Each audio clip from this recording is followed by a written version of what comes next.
Hello, wherever you are in the world, you are now on to People, Politics, and Power.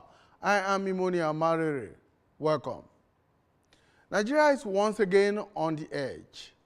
Last week, the president declared a national security emergency against the backdrop of yet another horrifying cycle of mass abductions. Children ripped from classrooms, commuters seized on highways, communities living in perpetual fear. It is a familiar script, one we have read too many times. A violent breach, a shocked nation, and then an official proclamation promising renewed resolve. But the real question is this: what is different this time? For years, Nigerians have watched insecurity expand from the northeast into nearly every geopolitical zone of the country. Bandits and insurgents have evolved into sophisticated networks, holding territories, negotiating ransoms, and increasingly challenging the state's monopoly of force. Meanwhile, political leaders have oscillated between denial and reactive firefighting, often responding only after national outrage reaches boiling point. This new security emergency, though necessary and rather urgent, poses some concerns. Is it a strategic reset or symbolic, another symbolic gesture? Will it tackle the political economy of kidnapping that has enriched criminal enterprises and enabled collaborations between rogue local actors, corrupt officials, and terror groups? How will it strengthen intelligence coordination, rebuild public trust in security agencies, and address the collapse of policing at community level?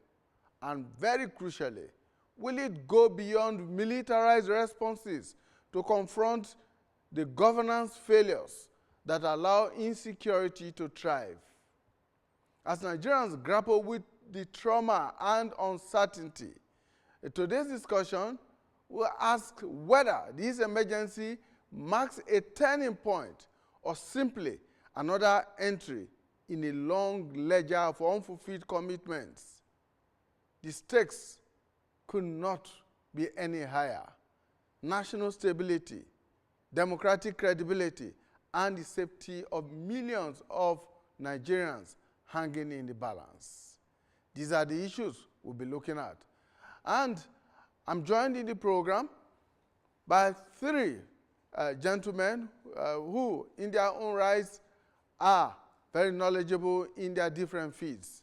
Joining us virtually is Chief Okoye Obono Obla. He's a lawyer and a former chairman of the disbanded Special Presidential Investigation Panel for Recovery of Public Property, otherwise known as SPIP. Chief Obla, thank you so much for joining us. Good afternoon, Dr. Amara. Great to have you. We're also joined by General Henry Ayola. He's a retired Army officer, former commander of Operations Safe Haven in Jos Plateau State, and former Chief of Defense Research and Development. Thank you so much, General Ayola, for joining us all the way from the United States of America. Thank you. Good afternoon. It's great to have you join us. Good day to our viewers. Thank Welcome. you for bringing up this discussion. Right. And right here in the studio, I'm joined by Mr. Aminu Ayama, who is a management consultant and a risk analyst. Thank you so much for joining us. Thank you very Welcome. much. Good afternoon. So, gentlemen, let me ask this general question as a starting point. What exactly does this declaration of security emergency mean in constitutional and operational terms? What does it mean? What do you understand by it? General Ayola. Okay, thank you very much for picking on me to fire the first shot. Yeah, I think the first concern to anyone, and particularly any analyst, is to understand clearly, just like you have asked what it means. I think, to my mind, it means proclamation of a state of emergency on security. I think it's just a matter of switch or tweak of words. So either you call it emergency or security emergency or state of emergency on security. Of course, state of emergency, we usually have, a subject or a target of what particular issue that you are declaring state of emergency on. So that's my understanding, and I think that is also in keeping with Section 305 of the Constitution that lays out the procedure and processes of doing that. So that's my take. All right, Chief Obla, what do you understand by it? Well, emergency requires urgency or requires drastic attention. Yeah, I think it is a good. This should have been done a long time ago, but it's coming now. It is not too late. So what I expect that the government too should declare a state of emergency in some parts of the country where this banditry, insurgency is very rife. Yeah, so that the democratic institutions in those areas should be suspended, so that the military can deal with with the insecurity in those areas with military alacrity and dispatch. So I think it is not all embracing. I thought it was going to be all embracing. We would declare emergency in security, also invoke the necessary provisions of the Constitution to declare state of emergency in those local government areas or states, yes, where the insurgency is very rife.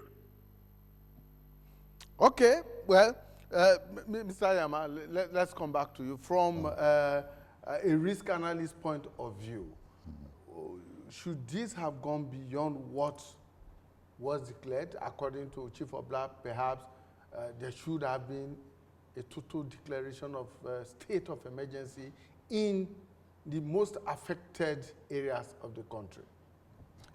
Thank you. I think you can see very clearly that the declaration of the state of emergency on security was made under pressure. If not for the pressure, the international and local pressure, it would not have come on board. That is why it's so vague. A declaration of a security emergency entails a lot of measures, extraordinary measures by the president.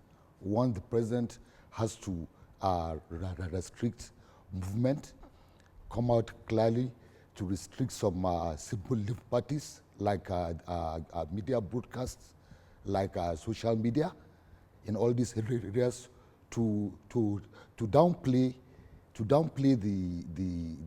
the role of communication in increasing the tempo and volatility in these areas. There's no approach that says, okay, who are the actors? What is our development? What is the short and medium and long-term strategy in achieving these goals? I think this is the security emergency pronouncement was made to satisfy the interests that Nigeria needed to address at this moment. I don't think it is far-reaching, because if you cite examples with like what happened in Kashmir, in India, there were curfews, the media was affected too, zero broadcast, only from the government media. People were restricted from moving about, public gatherings, massive deployment, and checkpoints, and so many things. But in this case, it's just the announcement with the normal sitting of security chiefs, and that is it. That is why people are saying this is not a security emergency. It needs more teeth. That's my view. General Ayola, do you have the feeling that this declaration is a reflection of the failure of previous security policies?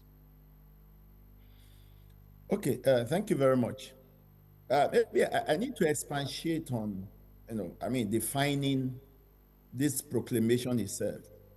Like I said ab initio, that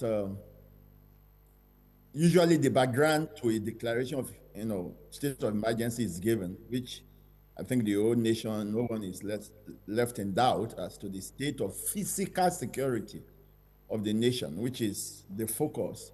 Of course, there are other sectoral and aspects of security.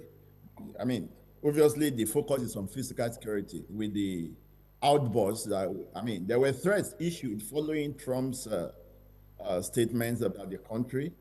Threats were issued by these various terrorist, banditry, and insurgent organizations, and they're just making through their threats, immediately, and we find ourselves where we are. Now, of course, state of emergency on this issue actually ought to have been declared a long time before that, maybe in the last government, but we're all witnesses to how the last government treated this issue. And so, just like several other things that this current government inherited from the last administration. So the problem has been carried over. And thank God for what Trump did that had jolted us out of our state of slumber and stupor. That everybody's waking up. I call it a rude awakening. And just like my colleague said, if that's one of the gains of notwithstanding the pain of the, some of the very unpalatable description of our nation from our side, but at least if that is going to help us to end insurgency, terrorism, banditry, and all of that, I think we should thank God for it. And then the nation can start afresh. So for me, yes, it's a sign of failure of not just policies, strategies, if there was any clear-cut strategy in the first place. Because part of the problem where we've not been able to resolve the issues is that no government, all the previous government before now, have ever come out with any clear-cut strategy as a political national strategy to resolve this issue, from which the military strategy and other subsectoral strategies will derive. So that gap has always been there. And even now, it's like what we call Berin Buga, when we're growing up in the north. That's what we've been doing. There is no clear-cut, defined strategy or approach of solving this problem. So it's like we're just trying everything and anything, and and it's difficult to even measure the success of any. Because if you don't have a stated strategy and then goals and objectives and the initiative and programs and projects for achieving them clearly defined, then there's no way you're going to be able to even measure the success of each of those. Yeah, General, you just spoke about strategy. But General, you just spoke about strategy, and you should know. Give it our best shot. Yes, General, you just spoke about strategy, and you should know. But you, of course, you are aware that there is a national security strategy and an existing counter-terrorism framework. How does this emergency, this security emergency, align with that, with those two? Yeah, when you have general other policies, or of course, in Nigeria, we don't have what you could call a national security policy as one single document. And that's not strange. We are not the only, even America is in that mode. It's an option. Nations can have sources of their security policies, which will be the entire array of different acts and laws and procedures and processes that are at the grand strategic level that determine how security will be attained by the nation. So deriving from the policy, then you have national strategy. Now we have the national security strategy. The first one was signed in 2014 under President Jonathan, and then it was reviewed in 2019. So it's been due for review since last year, 2014. We are yet to hear the last on that. I guess the National Security Council is still working on coming out with the current, what ought to be the current one. But that aside, that's on policy. But when there is a particular challenge, you must still craft a specific strategy for that war, for that challenge, for that battle, for that conflict, for that crisis, deriving from your general national security strategy, or the list of your national security policy. Like of course, we have a few of them now. The National Security Agency Act of 1986, which I've spoken about again and again and again, that ought to have been reviewed, is still there. 1986. You can imagine what was the security environment in 1986, and that's still the major, source of our national security policy. Then, of course, you have the Anti-Terrorism Act and some other, acts like that are there that we have not even had the opportunity to test their viability, among the sector actors. I mean, we had a case where decisions were being taken by people who did not even know there was such an act. Okay, that's how funny we run our nation. So all those are there. But what I'm saying is that for dealing with insurgency since 2009 to now, no government has come out with a clear-cut strategy at grand strategic level that will lead to the national military strategy for this particular operation of dealing with insurgency. And then, of course, that spilled over also for the terrorism, banditry, and all of the other challenges that we are facing. So that's the point I was making. All right. Okay. Chief Obla, let's bring you in at this point from a legal perspective. Does this declaration activate any specific legal and institutional powers at any level? Well, apart from the fact that the president did say, states that are desirous of having state police to indicate interest, and the National Assembly should start the process for constitutional review to bring about state police. I thought this should have been done maybe about 3 years ago. There is no doubt that the security architecture we have in the country is archaic. And it's also at variance with Nigerian federalism. Under the 1963 Constitution, before the military incursion in 1966, we had state police, but the military were of the view that that was inimical to national unity and integration. And in 1966, the state police was abolished, and we introduced the federal police. But that is about 50-something years ago. So the dynamics are changed. Okay, so having experimented federal policing for 50-something years, I think it is right time we change that. Things have changed. We have the ICT, every other thing has changed. So the law must change in conformity with the prevailing times. That was what General was alluding to. He was talking about the National Security Act that was enacted in 1988, and it was enacted during the military regime. So from 1988 to 2025, it's a long time.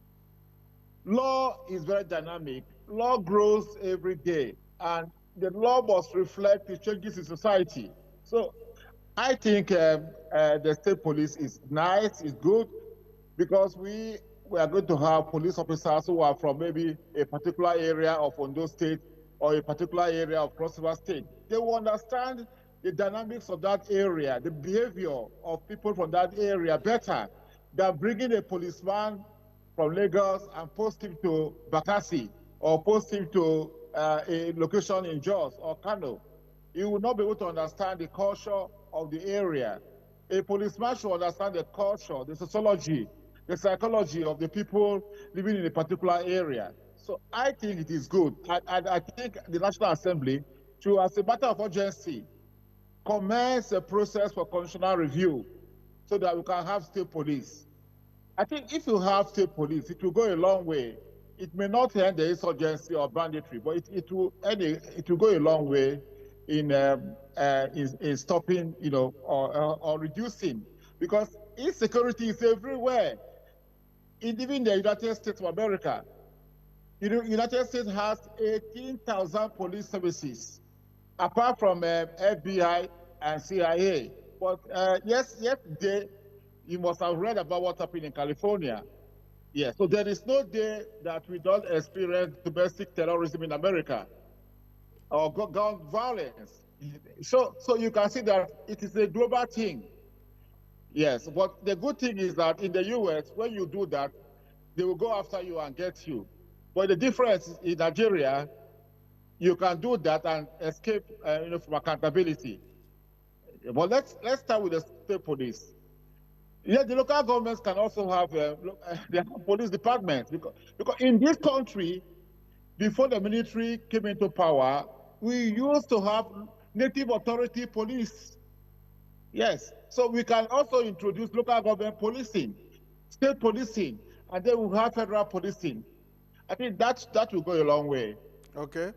All right, Mr. Yama. At this end, I mean, apart from the support for state police that the president stated in his declaration, and he has always supported state police anyway. He has also said the army, all the security agencies, the army, the police, even civil defense, should go ahead and recruit more personnel into their forces. And in addition, he has also asked for the withdrawal of police personnel that are attached to VIPs and all of that. And from records that have been given in the past couple of days, I think close to 11,500 and more of such personnel have been withdrawn and are expected to be retrained and sent to these vulnerable areas of the country.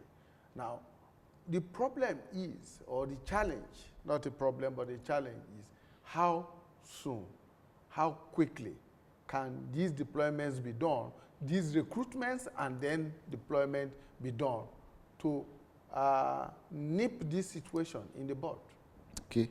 For starters, the minimum amount of time required to train a recruit, either in the military or in the police, civil defense, is a minimum of 6 months.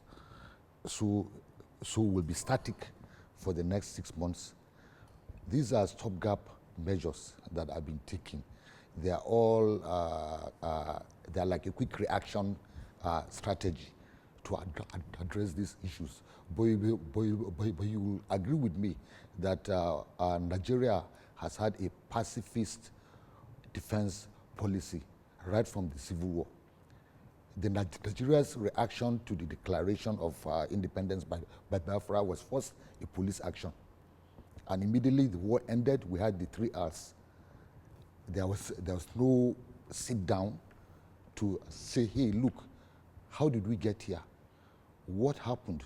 Who are the actors responsible? How do we prevent this future occurrence? No. Nigerians by nature are very forgiving people. In other countries, when you fight a civil war, there has to be accountability. Territories will be lost. There will be consequences for the actors. And I can guarantee you that if that has been done, we will not have had all these issues about terrorism or banditry or even secession, because they know that the state, the hammer of the state, will come down on you. We've had amnesty programs. I'm not saying they are wrong, but they're all short term. You had amnesty in Niger Delta. Yes, Niger Delta got peaceful. The Northeast took over. People are advocating, okay, amnesty for Northeast. Northwest took over. People are advocating for amnesty for Northwest. Now, another zone, North Central, is taking over. So until we redefine our defense mechanism, not to be reactive, we have no territorial ambitions. And our military, even from what you can read, you in the media, they always sit down. I'm not saying they sit down, but they're always defending. We are not an offensive nation. Our military macra is not hard like what you have in Israel or what you have in Sri Lanka when they went after the Tamil Tigers. They got into a program for 1 year, recruited 1 million just to attack that small island.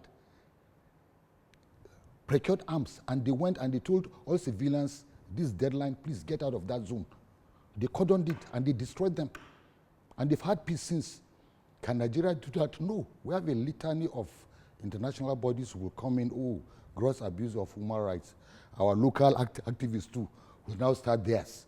And the military are handicapped. No military officer like the retired general that's in the US will want to cross over the US and his name is on the list. Oh, you serve as theater commander there and you abuse human rights. So until we redefine the whole data, we don't even have very full data now. Most of the data that is coming out is from the social media. The government will bring its own, and there's conflict. There's a conflation of statistics and causes and victims. Even on this issue of Christian genocide, who is actually, are you going to classify the issue of IPOB attacks with their victims in the southeast with the victims in North Central? Because the causes are different, but the victims and the actors both happens to be Christians. But when you conflate them, yes, you get a larger figure. Same thing in Northwest. The attackers call themselves Muslims, the victims are Muslims. So when Muslims too say, okay, we have a higher figure, are you going to dispute it?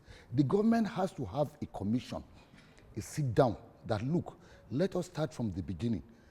What is our data? Let us verify the data so that when anybody comes, the UN, the US, or EU, we push them that we push this data in an open forum, like we had in the Truth and the Oputa panel. That was the nearest that we had to a truth and reconciliation, but there was no justice. And aggrieved actors, people are now citing, oh, attacks that happened in Jos in 2008 or 2009 or 2012. People are talking about reprisals now. Why? Because they see the actors going around on bail. So there are fundamental issues to address. Until you go back to the nitty-gritty, the kinetic approach is not going to work. Only kinetic, oh, military, oh, police, and all that. No. You have to sit down, gather data, bring the religious leaders, bring the victims, bring the attackers. Let everybody agree that this is what happened. Okay, who are the actors? Are you ready to forgive them? No, you're not. Go to court, sentence them like it happened in Rwanda. Everybody came out and they've had peace. And all this, our forgiving nature for criminals, please, it should have been stop. What you're saying in effect is that some of the policies that have been rolled out over time, yes, from one administration to the other, right have been more of appeasement than dealing with the challenge, the problems head on. Yes, it's just postponing the evil day. It will come back and haunt you. Until we have, first, let us get our facts and figures, our data documented. Nigeria has never had a narrative that, oh, this is what happened during the Civil War. Oh, this is what happened in Jos Crisis. Oh, this is what happened in Zango and Kataf. It is partisan state governments. I call them partisans because the other side will say, oh, this government is supporting the other side. Let the federal government sit down with all the actors, state governments, the ulamas, the pastors, everybody, open sesame. Come out, let us find out what is happening, and that should be the official line. It should be made a policy. Like in India now, you cannot go and say Kashmir belongs to Pakistan. They will arrest you and send you to jail. Because the official line of the country is that Kashmir belongs to India. National interest. We should have that national interest that, oh, this is the narrative that we want to sell. Not muzzling up one side, but a national narrative so that peace will prevail. National interest supersedes you and I or any mosque or church or any pastor. That's my perspective. And until we imbibe that spirit, these crises are going to continue. Okay, General, let's bring you in now at this point in time. Since the declaration of the security emergency, we have seen more and more of abductions, whether in Kwara, in Katsina, in Zamfara, and in many other parts of the country. It appears that those who are perpetrating these are not by any means feel threatened by the state and the pronouncements by the state. So what level of coordination do you think that this will bring about, particularly amongst the security agencies? Okay, thank you very much. I said that ab initio that what we're seeing following the pronouncement is the different groups, the terror groups, the subversive group, and the bandits making true their threats that they were going to demonstrate their nuisance value even more than before, which they, which we are seeing being demonstrated. Now, of course, that calls for a return to the drawing table for the entire security sector. I've always advocated the fact that we urgently need a holistic security sector reform in the face of our current challenges. Well, I mean, we bandy around this phrase, security architecture, security architecture. The truth of it is that we have never had a deliberately crafted security architecture. What we have, I mean, if I want to be fair to every one of us, including myself in that sector, we have had a default security architecture, some of which are things we kind of inherited from the older generations. And we have not done much work, sufficient work, to review them in the face of the current realities and to rejig this architecture and to keep reviewing, do our necessary threat analysis, vulnerability, evaluations, risk assessments, and year to year, time from time, to keep rejigging and reviewing that architecture. That's the way it ought to work. But if you look at our systems, even the structures that are on ground, we've seen a few changes, a few introduction of some new outfits, either in the police, in the military, like in the special forces and the military have come up over the years and all of that. But in terms of structures on ground, in terms of the proximity of existing outfits to be able to have a short time responses. I mean, okay, we're talking about school children being adopted. Since we came up with a safe school initiative or safe school project, was it looked at in terms of what is the nearest response, outfit to those schools? It's not enough just going to put a few civil defense operative in the school somewhere. What is the nearest reinforcement they could get if there is a challenge? How close is it to that school? How long will it take them? What's the terrain like? What is the mode of transportation they have as to be able to respond, in quick time and all of that? Those are things we have to revisit and look at them nitty-gritty. And then out of that, policies, like the government is saying now, that schools should not be located at outskirts of towns and villages where it becomes more difficult to safeguard them. Those are policy items that should come out when we have done a generic evaluation of this whole thing, and then we'll now be able to come up with policy even down to local government level as to where you can site schools. And if you site schools as also place, what must be in place? What kind of security gadgets must be in those schools? What kind of exit and entry points, how do you access the approach to them and to facilitate first responders and subsequent responders when there's a challenge? These are all things we need to work on. But I think we've been so busy with, trying this and trying that sitting down to do more brainstorming work, we've not had enough time for it. All right. Chief Obla, let me pack a number of things together in asking you this question. Let's look at the underlying issues: poverty, unemployment, weak local government or weak governance at the local government levels, our porous borders. Are these things being addressed alongside, obviously, the kinetic measures that this declaration appears to be promoting? Well, I am from Cross River State. I will tell you that what the security risk analyst was saying, that there is even a breakdown of the judicial system in terms of dealing with people who take laws into their hands.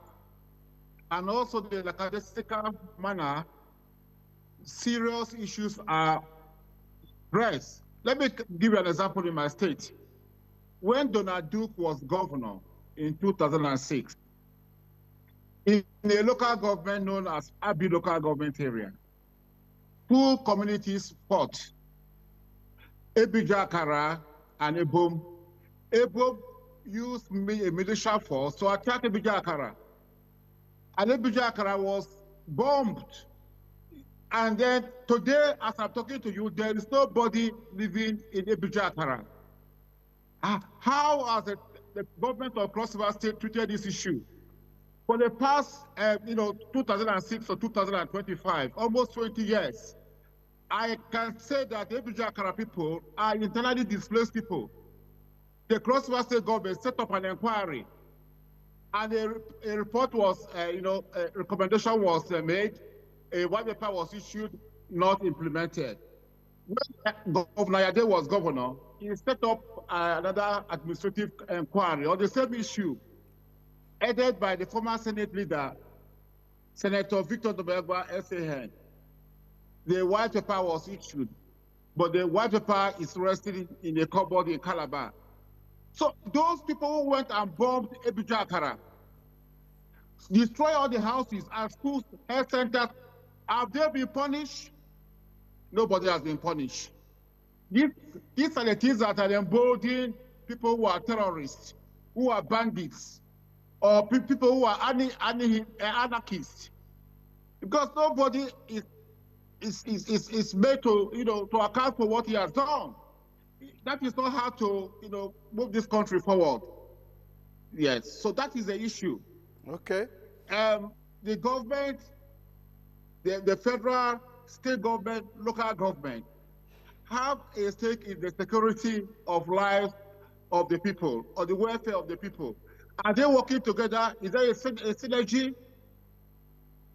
Look, I also give an example.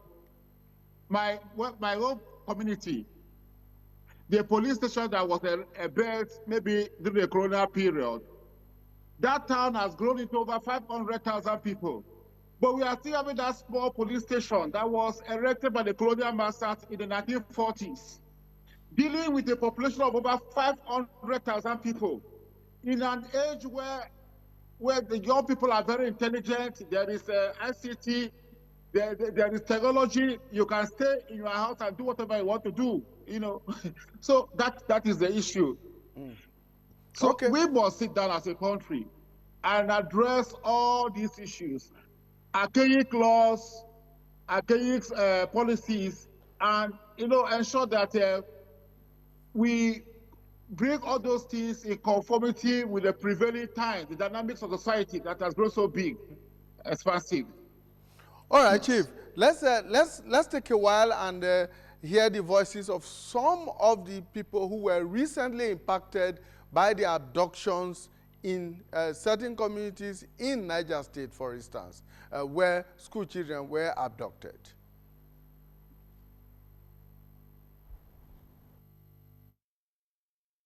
In 2021 and knew what he suffered in the hands of the terrorists who refused Naira as ransom but safer currency. Therefore, he could only imagine what the children are going through. When I took my baby, my daughter now wake up and saw them. She shouted. She now followed me. When she came out, she saw her daddy lying down. She now shouted, "Why your daddy?" She wanted to go to him and I said, "Hold on, just come." They say if she did not go back, they will shoot her. She refused. They now put gun for her here that if she did not keep quiet, they will shoot her now. She said, How old is your baby? 5 years old. She said she must follow mommy and daddy. From there, one of them now asked me to go back and stay with the children. Bangings on our gates and the children wailing, crying. And we heard voices saying, in Hausa, meaning that we should pack the children and get money. We were there until after maybe there about 4, we heard a kind of a helicopter hovering around, and we were not sure who was in the helicopter. Like, we were afraid, probably they were even bandits, but we didn't know, like. So it hovered for some minutes. I'm not sure it was up to 30 minutes, no. Just hovered around, and at a certain point we didn't hear it again. So that was how it was. But then the helicopter came after we heard them driving off. They drove off, we heard the sound of cars, but we couldn't tell how many cars were there, and bikes. And they sounded so many, overwhelming, that we couldn't tell about the numbers. I'm very sad that the children up to now, they are not yet back. All I'm pleading at this moment is for the government to please, and all those who are touched by this incident, to please look for ways of how to rescue these children back to us and our staff. That is all I'm pleading for at this moment. Nothing more than that. They should release them and bring them back to us. So I'm calling on the federal government and the state government to do whatever it takes to bring them back. Because many of the parents, in fact, we have already recorded 2 deaths, 1 man and 1 woman from different families who are affected by this incident that happened. So the more these students are away from their parents, the more the situation, especially the parents. It's a pity that many of them, we can't contact them. We don't even know the real situation that they are.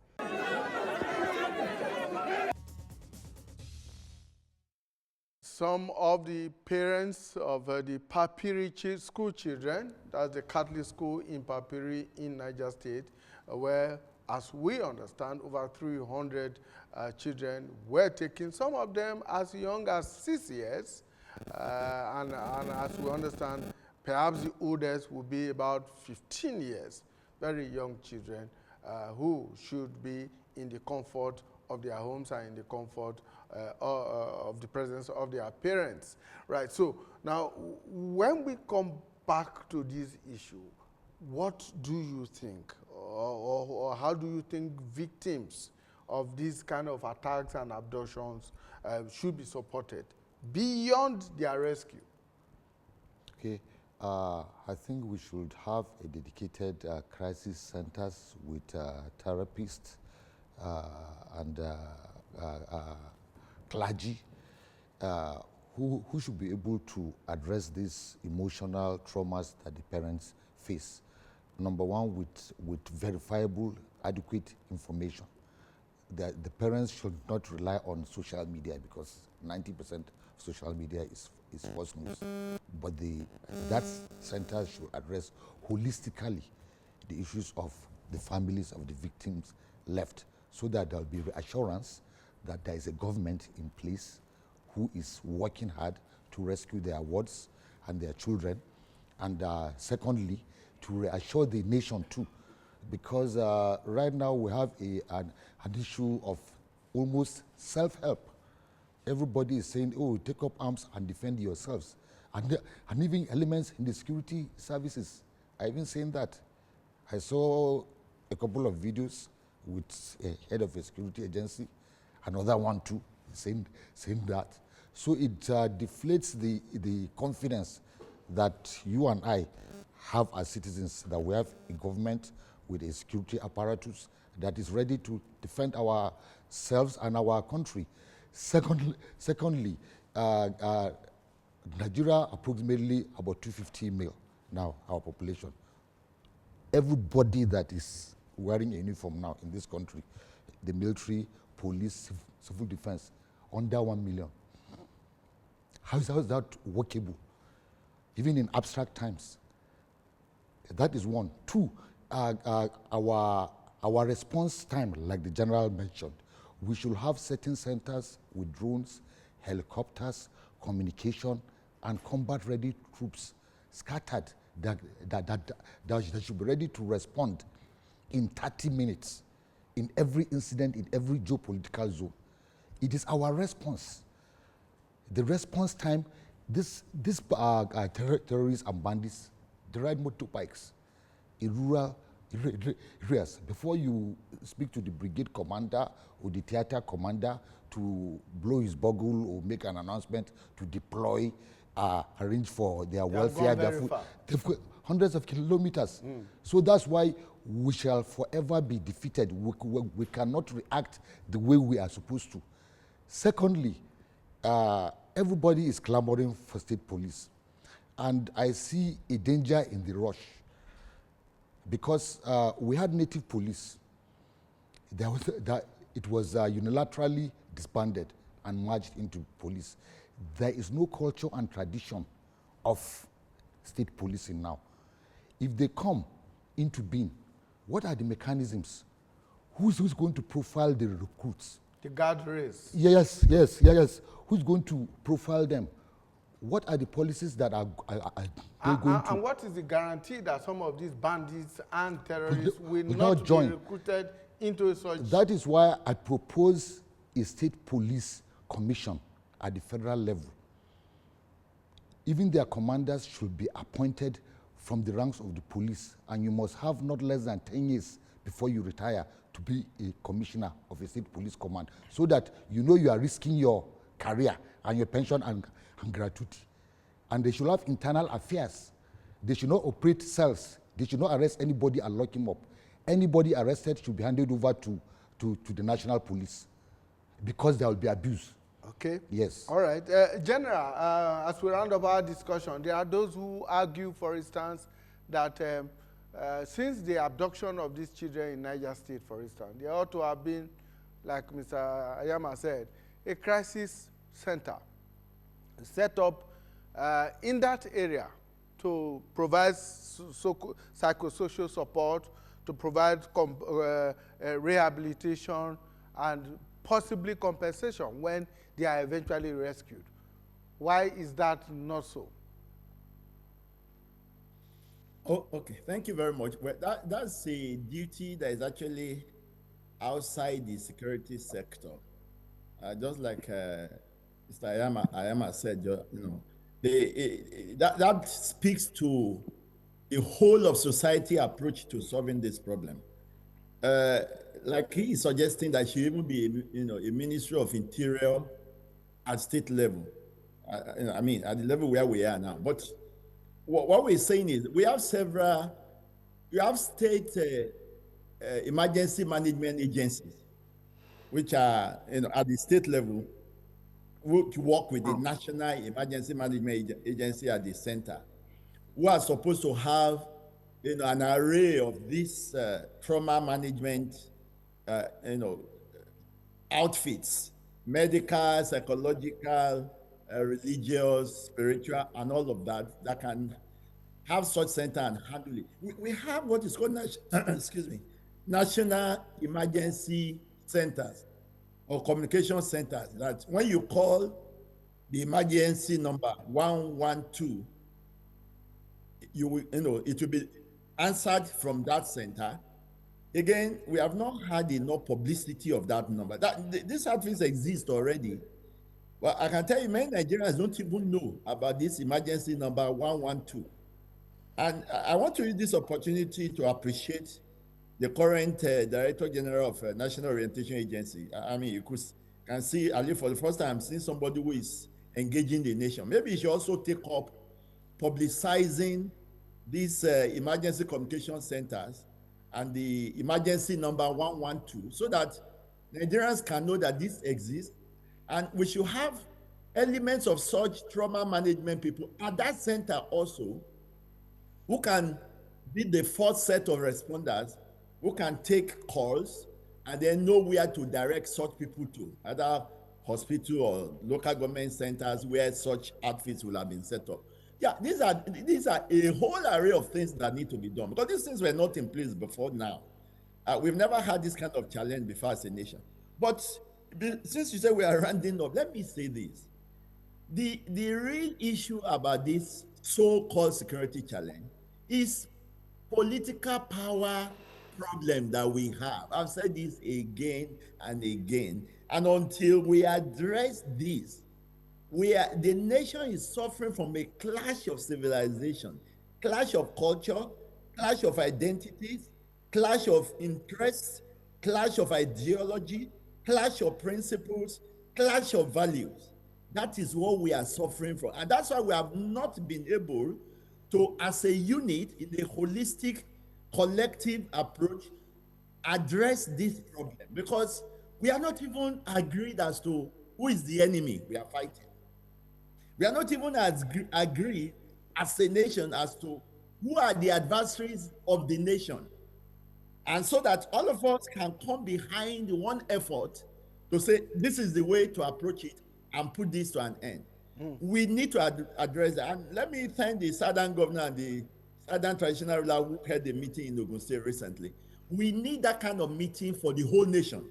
Let the leaders meet and talk to one another and ask each other what kind of nation do we want? Those who are agitating, what do they want? Those who don't want to be part of Nigeria, you cannot force anybody into a union. This idea of the union of the nation is sacrosanct is some funny talk because it has never worked and it's not going to work in our setting. We need to face the reality and stop cutting the branches of a tree. We need to uproot it from the root. Thank you so much. Thank you so much, General Henry Ayola, retired General of the Nigerian Army. Chief Obla, your final thoughts on this. Is there a possibility, Chief, very quickly, 30 seconds, that this could become a political weapon? I mean, the state of emergency. It appears that Chief is not there. So let's draw the curtain at that point in time. Chief Okoye Obono-Obla is a lawyer, former chairman of the disbanded Special Presidential Investigation Panel for Recovery of Public Property, SPIP. Thank you so much for your time and your contribution. General Henry Ayola is a former commander of operations, Safe Haven Jos, in Plateau State, and former Chief of Defense, former Chief of Research and Development of the Nigerian Army. Thank you so much for your contribution. And right here in the studio, Mr. Aminu Ayama is a management consultant and a risk analyst. Thank you. Thank you very much. Yeah. All right, that's the program for today. Please join us again where we bring you a fresh edition of People, Politics, and Power. Thank you for investing your time with us. Bye.